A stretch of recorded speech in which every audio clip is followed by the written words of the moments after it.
వారి రచించి రాజకీయ శిష్యుడి ఓ మహారాజా మహత్యాన్ని కలపగా అది విన్నటువంటి ఆ యొక్క లీలావతి గతంలోనే మాట తప్పడం వలన ఈ రోజు ఇటువంటి కష్టాలు నాకు సంభవించిన కుమార్తె కళావతితో కలిసి భక్తి శ్రద్ధలతో సత్యనారాయణ వలన ఆ సత్యనారాయణ స్వామి తృప్తి చెందినవా పెట్టుము అని ఆ సత్యదేవుడు మహారాజు స్వప్నం చెప్తారు.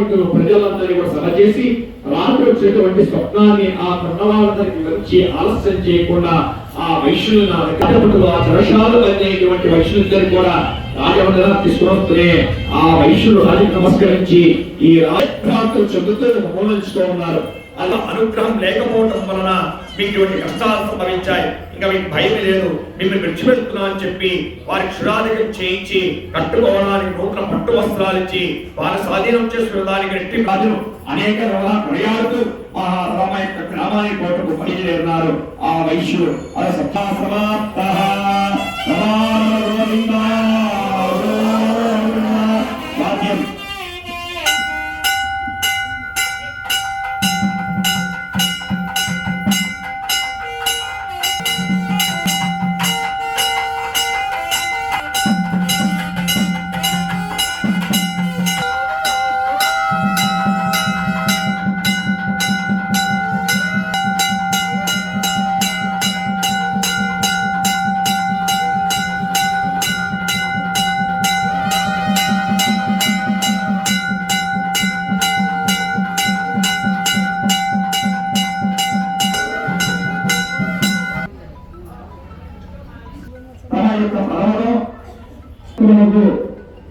ధర్మాలు చేస్తూ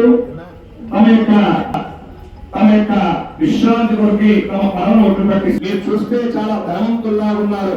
మీ యొక్క పడవలో ఉండేటువంటి సామాన్య ముందు ఓ బ్రాహ్మణోత్తమ మా యొక్క పడవలో పరిహాసంగా నవ్వుతూ సమాధానం చెప్తారు.